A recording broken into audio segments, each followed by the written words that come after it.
Bonjour, voici une petite série de vidéos sur l'échographie abdominale pour les cliniciens.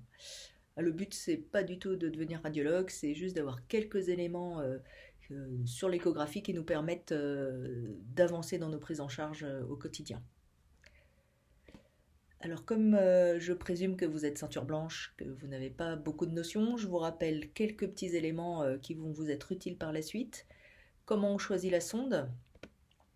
Alors, si vous vous souvenez un petit peu de votre première année, la fréquence est inversement proportionnelle à la longueur d'onde. Donc, en gastro, on a besoin d'une profondeur élevée, puisque il faut aller dans le ventre, et donc on va prendre les sondes de basse fréquence qui auront une longueur d'onde élevée, ce qui nous permettrait d'avoir une grande profondeur. Bon, elles sont faciles à repérer de notre côté, puisque ce sont les sondes convexes pour des raisons pratiques. Donc, vous prenez cette sonde-là. Après, vous verrez sur la sonde qu'il y a un petit marqueur, en général c'est une petite bosse un peu surélevée sur le côté, qui permet d'orienter la sonde et qui correspond sur l'écran à un point ou un petit logo en haut à gauche de l'écran. Donc ce marqueur, en gastro, vous allez toujours le mettre soit vers le côté droit du patient, soit vers la tête du patient. Voilà, c'est l'orientation gastro. C'est pas pareil pour toutes les spécialités. Donc méfiez-vous, ce sera utile parce que je vais vous donner des coupes un peu standards et vous aurez du mal à les retrouver si vous n'orientez pas bien votre sonde. Sur votre appareil d'échographie, vous avez un réglage de profondeur. Ça peut être écrit en anglais. Vous devrez l'ajuster en fonction de ce que vous voulez voir. Et en général, sur l'échographie abdominale, c'est pré-réglé aux alentours de 12-13 cm.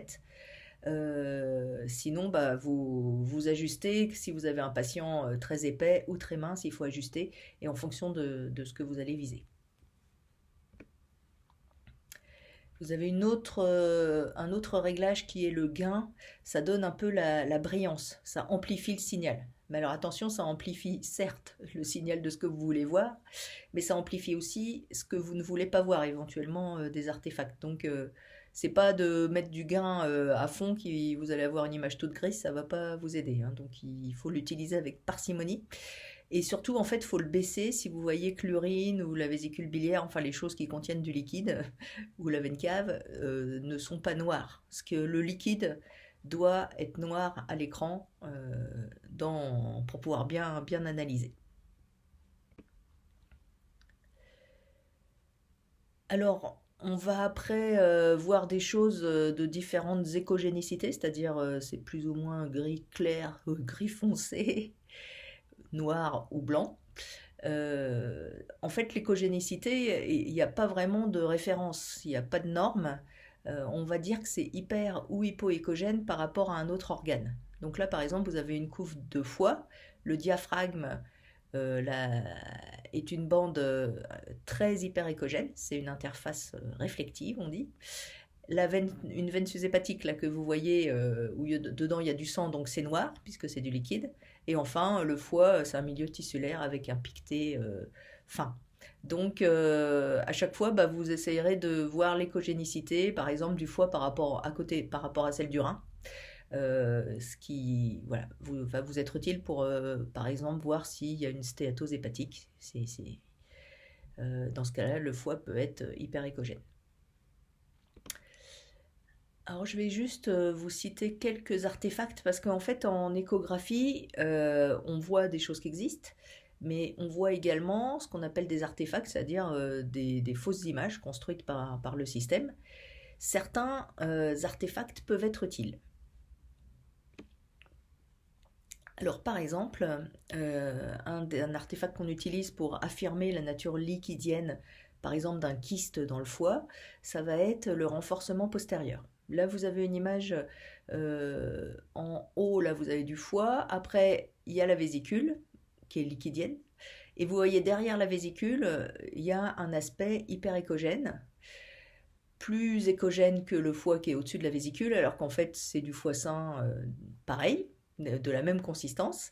Mais les ultrasons qui ont traversé la vésicule n'ont pas du tout été atténués de la même façon que les ultrasons qui n'ont traversé que du foie. Et du coup, la quantité d'ultrasons qui arrive derrière la vésicule est plus importante et ça donne cet effet d'hyperéchogénicité qu'on appelle un renforcement postérieur.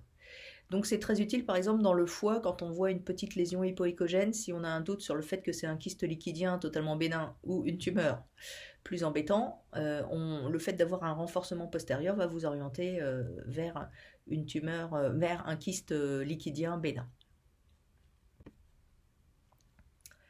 Un autre artefact est le cône d'ombre postérieur. Bon, bah ça c'est assez classique, hein, je pense que vous en avez déjà entendu parler. Quand on a un calcul qui contient du calcium, ça va arrêter massivement les ultrasons. Et du coup, il y a très peu d'ultrasons qui vont passer derrière le calcul. Et ça va atténuer l'image et faire de l'ombre. Donc là, on voit bien un calcul dans la vésicule avec un cône d'ombre derrière le calcul calcique. Un autre artefact utile, c'est la queue de comète ou le ring down, c'est-à-dire des anneaux qui se répètent. C'est dû à un objet qui est très réfléchissant et donc les ultrasons qui arrivent dessus repartent vers la sonde, puis reviennent toujours vers l'objet qui renvoie, et donc en fait l'objet donne un nombre d'échos beaucoup plus important que la réalité à laquelle il correspond. Ça peut être dû donc à des petites calcifications, du cholestérol, ça peut être aussi dû à des bulles d'air.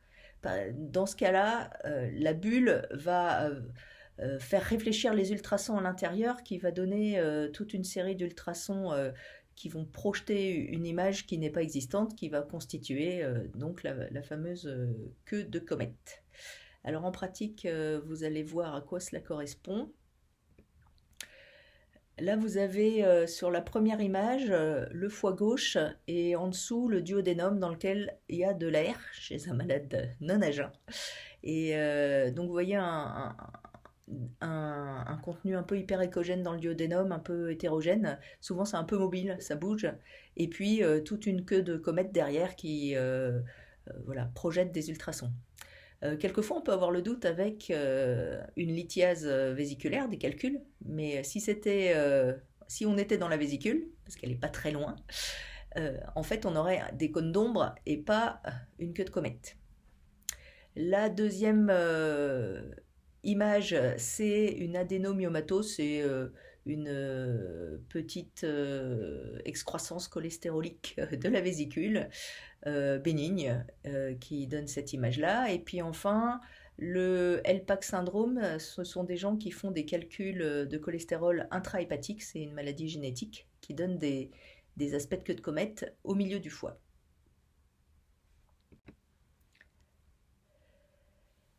Alors pour finir sur cette partie technique, quelques artefacts trompeurs.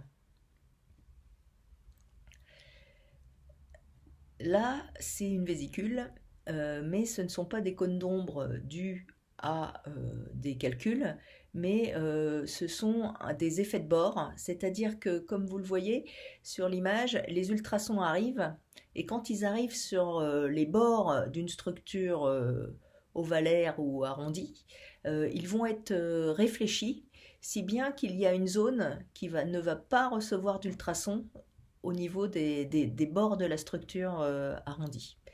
Et donc là, on voit bien que des deux côtés, on a un effet d'ombre. Le fait que ce soit des deux côtés symétrique, et il suffit de changer d'optique, d'incidence pour voir disparaître ces effets de bord. Donc voilà, il ne faut pas confondre avec des calculs.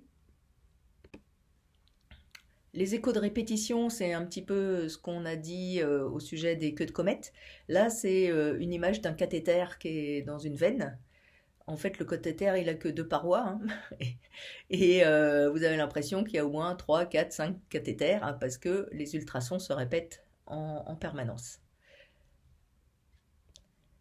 Dernier artefact qui peut être trompeur, c'est l'artefact en miroir. Quand on est à proximité d'une interface très réflective comme le diaphragme, hein, qui est ici la grande bande hyperéchogène, avec là vous avez un angiome, une petite tumeur hyperéchogène qui est à proximité du diaphragme. Les échos de répétition entre la sonde, le diaphragme et la lésion créent une fausse image de deuxième lésion. Donc se méfier quand on est à proximité d'une interface réflective. Pour finir, quelques grands principes avant d'aller passer à la pratique dans la prochaine vidéo. L'échographie, en fait, on a des fenêtres échographiques, c'est-à-dire que on regarde le plus souvent entre les côtes ou entre là où il n'y a pas de gaz, enfin là où il n'y a rien qui nous empêche nos ultrasons d'arriver.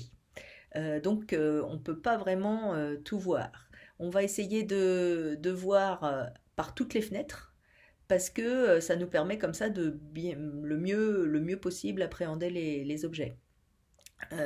Il faut savoir que quelquefois, on peut avoir des zones qui laissent aveugles, qui sont aveugles en fonction des fenêtres qu'on a pu utiliser. Et ça, c'est très difficile. Enfin, il faut un bon niveau pour savoir ce qu'on a vu et ce qu'on n'a pas vu. Donc, il ne faut pas d'excès de confiance. C'est pas parce que vous avez vu du foie que vous avez vu tout le foie. Donc, envoyez le patient à un radiologue si vous voulez être sûr que vous n'avez pas une métastase hépatique. Dernier principe, il faut être systématique. Vous allez voir, on fait des coupes. Alors après, moi je vais vous présenter un ordre. Prenez celui que vous voulez, mais je vous conseille de faire toujours le même, sinon vous risquez d'oublier quelque chose et du coup de faire un examen incomplet et de mauvaise qualité. Essayez de retravailler un petit peu l'anatomie parce que vous allez voir que c'est plus difficile que d'interpréter un scanner en coupe transversale où on est assez habitué. Là, on va dans tous les sens, et pas que les coupes coronales ou sagittales, mais vraiment dans tous les sens. Faites des mouvements assez lents et utilisez le tangage et le roulis. Alors le tangage, c'est faire bouger sa sonde de façon antéro-postérieure, hein, puisqu'elle est convexe, on peut le faire. Ça va permettre d'aller voir un peu plus profond, par exemple, dans le pelvis. Et le roulis, c'est de bouger la sonde latéralement, donc de la même façon, un peu comme si on voulait mettre le mât dans l'eau d'un côté ou de l'autre. Voilà pour cette première partie et on se retrouve dans la prochaine vidéo.